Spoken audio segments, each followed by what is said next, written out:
au trône éternel et de grâce. Nous ne pouvons que te dire merci. Merci Seigneur.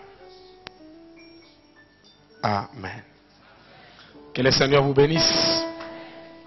Merci de saluer votre voisin, voisine, à mon nom en ce moment où je suis en train de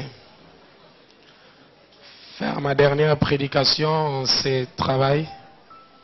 Je dis merci au Seigneur et très sincèrement au révérend Raoul Wafo et à maman. Et au travers de révérend Raoul Wafo, toute l'église, pour l'amour, la confiance, et comme notre maman nous a prêché hier, c'était vous, n'est-ce pas? Nous avons appris à écouter, mais aussi à observer. Et donc, chaque jour quand nous venons, nous apprenons en observant. Et nous croyons par la grâce de Dieu être des bons disciples pour les appliquer. Au travers du pasteur Privat, je salue tous les pasteurs. Et au travers de notre madame, la plus grande administratrice du monde, de l'Afrique, nous saluons.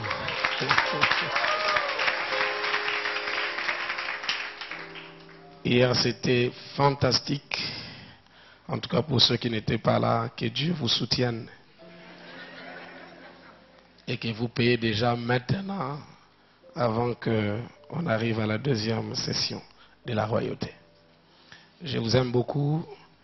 Et je voulais vite partir parce qu'après ici, je devais aller à Madagascar, mais les coachs m'ont fait comprendre qu'il faut beaucoup planifier. Donc, on est en train de partir tout en nous repentant, sachant qu'on va rectifier beaucoup de choses pour la continuité de l'œuvre. Et donc, je vous aime beaucoup. C'est avec joie et larmes qu'on va partir, mais on est ensemble. Amen. J'ai béni toute la chorale. Et donc, merci pour tout. Le plus grand protocole de l'Afrique centrale ou de l'Afrique de l'Ouest ou de l'Est, qui a su gérer les actions avec nos bien-aimés qui nous conduisaient et tout ce qui était là. L'organisation impeccable au détail. Et donc, quand on est ici, on doit apprendre à refuser d'être africain pour ne pas faire pécher les protocoles. Et donc, que Dieu vous bénisse pour cet exercice et cette formation silencieuse où on vous forme sans parler. Je salue donc mon frère, que Dieu vous bénisse. Quelqu'un dit Amen. On va lire un verset que je nous conseillerais de garder pour ce mois, pour cette semaine. Je ne sais pas si maman va m'aider en cachette de me donner la date d'anniversaire. On a déjà seulement dit le mois, mais on ne sait pas c'est quel jour. On ne sait pas. On ne connaît pas le jour. J'ai pris qu'il n'entende pas. Il n'a pas entendu. Amen. Donc vous devez faire un effort, vous qui êtes né au mois d'avril, de connaître la date et de venir fêter. S'il n'y a pas de moyens, vous vous concentrez là-bas pour la fête. Vous serez pris en charge.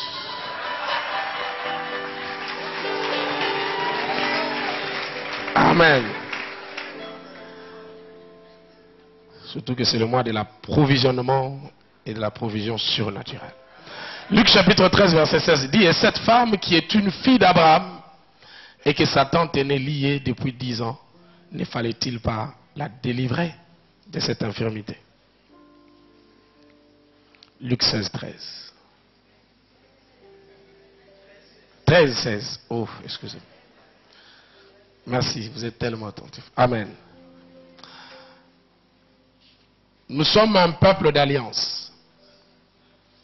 Et l'alliance fonctionne sur base des clauses. Et chaque partie reste respectueuse aux clauses. On n'a pas seulement des devoirs, mais aussi des obligations. Quand il y a un contrat, il y a une alliance, il y a un pacte. Et donc, notre Père, notre Dieu, qui nous a fait grâce, de nous faire entrer au travers d'Abraham, mais accompli en Jésus-Christ, dans l'alliance nouvelle, intervient souvent dans nos vies, pas à cause de ce que nous sommes en nous-mêmes, par nous-mêmes, mais plus à cause de ces clauses qui sont incluses dans cette alliance en Jésus-Christ. Si déjà au temps de Jésus-Christ, parce que là, nous sommes dans le livre de Luc, mais ce n'est pas encore le Nouveau Testament. Je vais dire, ce n'est pas encore le Nouveau Testament dans le fond. N'est-ce pas?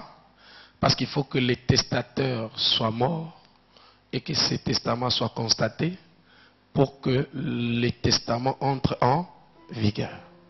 Ici, le testateur est là, mais nous sommes dans le Nouveau Testament selon la division de la Bible. Mais l'effectivité, c'était lorsque le testateur est mort. Et donc le Nouveau Testament est entré en vigueur. Et donc lui-même est en train de nous montrer le chemin. Ça veut dire qu'il y avait une loi qui empêchait qu'on intervienne le jour de Shabbat. Mais il dit, même si cette loi existe, celle-ci n'est pas comme tout le monde. Elle est fille d'Abraham. C'est les rares fois que Jésus a intervenu dans la vie de quelqu'un sans que la personne puisse faire une démarche en termes de prière pour sa bénédiction. Donc il y a beaucoup de choses qui nous arrivent sans que nous ne puissions faire des démarches parce que seulement l'alliance qui fonctionne en notre faveur nous prend en charge.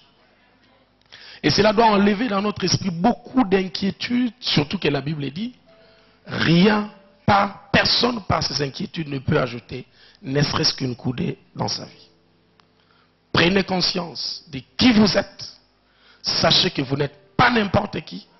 Vous représentez sur terre un royaume qui ne passera pas en Jésus-Christ de Nazareth. Donc, comportez-vous comme des personnes qui sont en alliance avec l'Éternel. Alléluia. La Bible dit, nous sommes dans ce monde, mais nous ne sommes pas de ce monde. Je disais au premier culte que, généralement, votre pasteur, le révérend, notre coach, a l'habitude de faire des déclarations. Chaque culte, au début, au milieu, à la fin, il y a une rubrique de déclarations, poussée par l'Esprit. Je voulais juste nous rappeler que le mystère de la déclaration, c'est le mystère de la création. C'est vrai que sur le plan de fond, on ne crée plus parce que Dieu a tout créé. Mais nous sommes en train de tirer dans les tiroirs invisibles le programme et la destinée de chacun de nous, parce que le prophète a reçu le mandat, comme dans le livre d'Ézéchiel 37. Ce n'est pas Dieu qui a parlé pour que les ossements vivent. Il a légué l'autorité. Il y a eu délégation du pouvoir. Il a dit au prophète, toi tu parles. Et si vous lisez les Écritures, la Bible dit clairement, alors qu'il prophétisait, il y a eu un bruit. Le bruit de la restauration et de la reconstitution. Donc, quand l'homme de Dieu fait des déclarations, il est en train de faire une prophétie de la création. Il y a des choses dans le monde spirituel qui sont en train de se mettre en place. Que Dieu te bénisse. Et donc, à chaque déclaration, nous devons la valider par un amen. Parce que l'amen est un mystère qui vient mettre le sceau à ce qui a été déclaré. Plus tu diras amen aux déclarations, plus ces déclarations prendront corps et vont se matérialiser dans ta vie. Donc ce ne sont pas des protocoles ecclésiastiques instaurés par le père de l'église Joseph et Irénée et les autres pour dire pour la forme. Non, ce n'est pas un problème de forme, c'est la vie. Le monde a été créé par la déclaration. Donc je déclare que l'Éternel te bénisse dans le nom de Jésus-Christ. Et que plus tu diras amen aux déclarations pour que ces choses-là s'accomplissent. Amen. Donc tu es un peuple d'alliance. Je vais parler aujourd'hui ce matin rapidement sur un thème que j'ai intitulé, je donne un sermon que j'ai intitulé de la décision à l'exécution.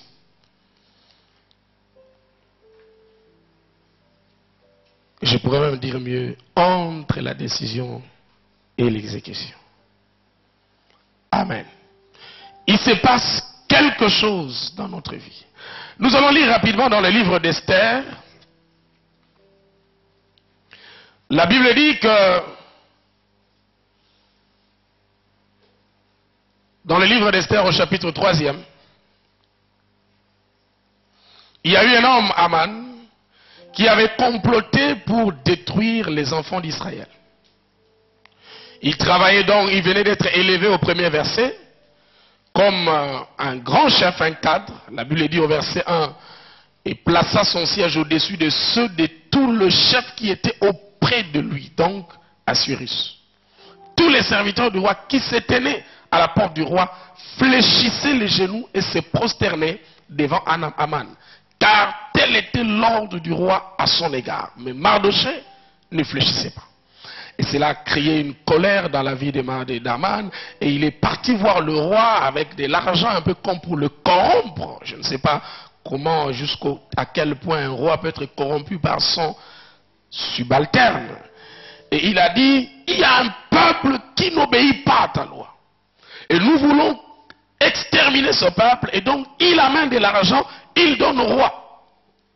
La Bible dit qu'il a commencé à parler pour que le roi accepte de tuer et de détruire tout le peuple d'Israël.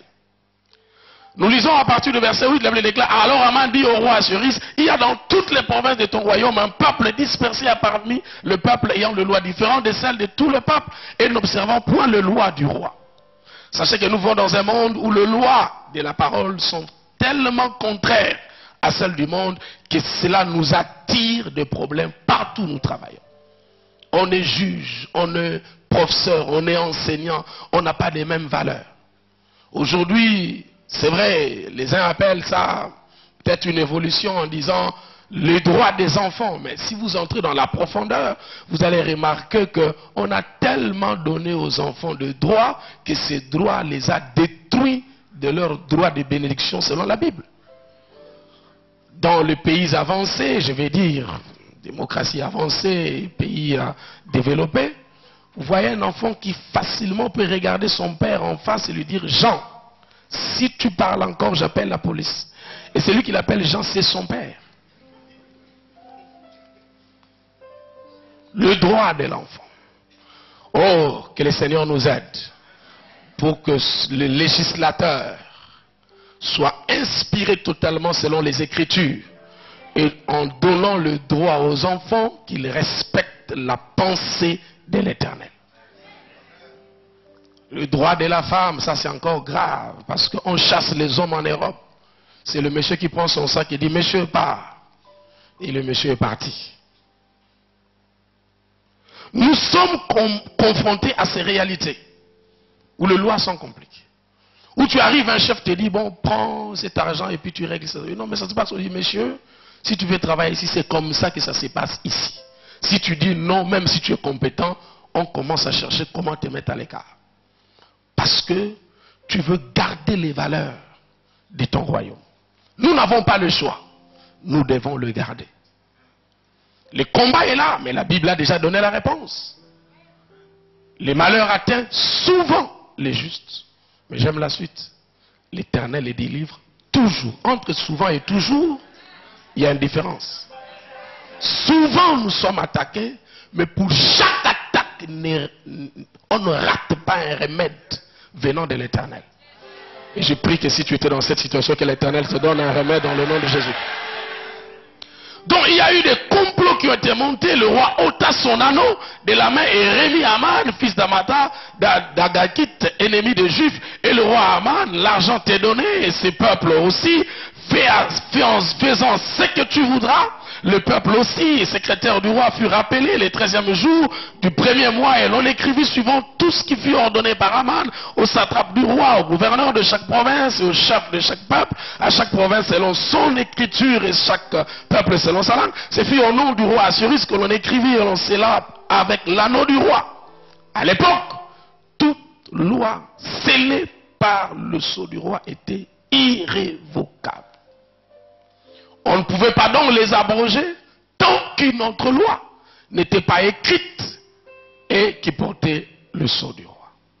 Donc la chose était arrêtée que le peuple d'Israël devait être exterminé. De la même manière que nous sommes de porte de bénédiction pour plusieurs, de la même manière qu'à cause de nous, beaucoup de gens sont en insécurité.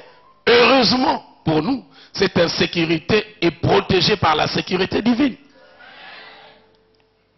Les gens voudront t'attaquer toi parce que tu les déranges par tes prières. S'ils n'arrivent pas, c'est ta femme qui est attaquée, ce sont tes enfants parce qu'ils veulent t'atteindre. Mais la Bible dit, toute arme forgée. La pensée de ce verset nous révèle une chose très importante. L'écrivain, c'est lui qui a reçu la vision ou l'inspiration d'écrire ce verset, voulait dire ceci. Pendant que tes ennemis seront en train de monter l'arme, à ce niveau-là, Dieu les rend déjà sans effet. Il peut finir la fabrication, mais l'arme ne servira plus à rien. Donc, laissez-leur faire des réunions. S'il y a moyen, fournissez-leur des chaises, à leur repos, donnez-leur du jus, sachant que leur réunion n'enfantera rien d'autre que le chèque. Parce que tu es un peuple acquis. Tu as été mis à part.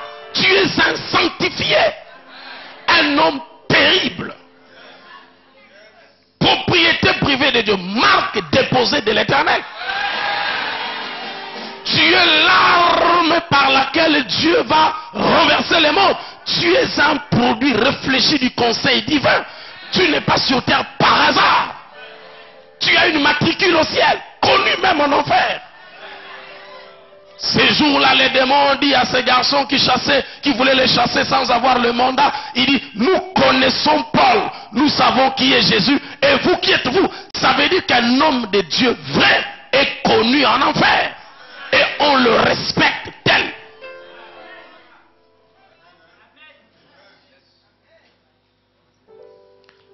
La Bible dit, ils ont fait leur projet. Quand Mardochée a entendu cela, il a couru chez sa cousine. Et Esther, elle a dit, Madame, il y a un problème. Voilà, on veut nous tuer. Il faut que tu fasses un effort. Le verset 8, il lui donna aussi une copie de l'édit, publiée sans Suse, dans Suse, en vue de leur destruction. Afin qu'il les montra à Esther et lui fit connaître, il ordonna qu'Esther se rendît chez le roi pour lui demander grâce et l'implorer en faveur de son peuple. Écoutez-moi, Église de Dieu. Le verset 14, qui serve de soubassement de notre association à la table des grands, dit ceci. Car si tu t'étais maintenant, et la délivrance surgiront d'autre part, pour le juif, et toi et la maison de ton père vous périrez. Et qui, c'est cela ma pensée forte, qui si ce n'est pas pour un temps comme celui-ci que tu es parvenu à la royauté. Dieu nous fait parvenir à la royauté, nous bénit, nous élève, afin de servir de missionnaires au temps opportun, pour que par rapport à notre position, notre influence, nous puissions canaliser le programme de Dieu en rendant nul et sans effet le projet du diable.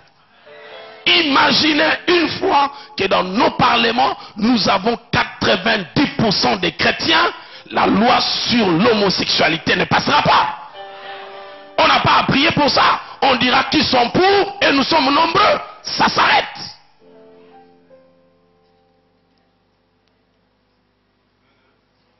L'Église est la dernière alternative que le monde a pour sauver le monde, le peuple.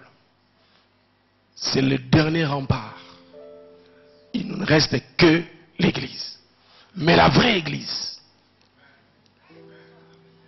Je voulais donc t'informer et te rappeler que la position que tu occupes, la bénédiction que tu cherches, l'élévation que tu cherches, c'est pour servir d'intercesseur, de point de contact à l'exécution du plan de Dieu. Si tu comprends ces choses, comme le pasteur privat venait de nous le dire, Dieu continuera à t'arroser sachant que tu es un vase communicant, il sait que s'il déverse sur toi, de toi, son peuple sera arrosé. C'est pourquoi j'avais dit, même quand, littéralement en français, il est écrit « Dieu bénit Abraham », mais il nous a aidés après, au chapitre 12, en disant « Je fais de toi une source ». Dieu ne veut pas te donner seulement des choses qui vont t'aider toi à vivre, mais il veut que par toi, au travers de toi, qu'il atteigne d'autres personnes. Nous devons comprendre que nous sommes plus des sources de bénédiction que des hommes simplement bénis. Celui qui comprend ces choses va continuer à attirer la faveur de Dieu permanemment dans sa vie. Dieu veille sur ça. Il n'aime pas la coupure. C'est pourquoi il a placé à côté du jardin d'Éden. Pourquoi il n'a pas mis un seul fleuve? Il en a mis 4. Laissez-moi réfléchir. Mais que Dieu m'aide à ne pas pécher dans mon développement. Je suis en train de croire que Dieu se disait, peut-être qu'une des branches de la rivière pouvait sécher. Comme le jardin doit être d'une manière permanente arrosé, il faut qu'il y ait plusieurs sources pour arroser le jardin. Dieu met plusieurs choses, plusieurs canaux pour nous arroser. Et nous devons nous brancher, comme j'avais dit la fois passée. Ah, j'ai prié lundi, j'ai prié mardi, jeudi je ne prie pas. Mais pourquoi tu n'as pas dit j'ai respiré lundi, j'ai respiré mardi, jeudi je ne respire pas, je vais respirer samedi.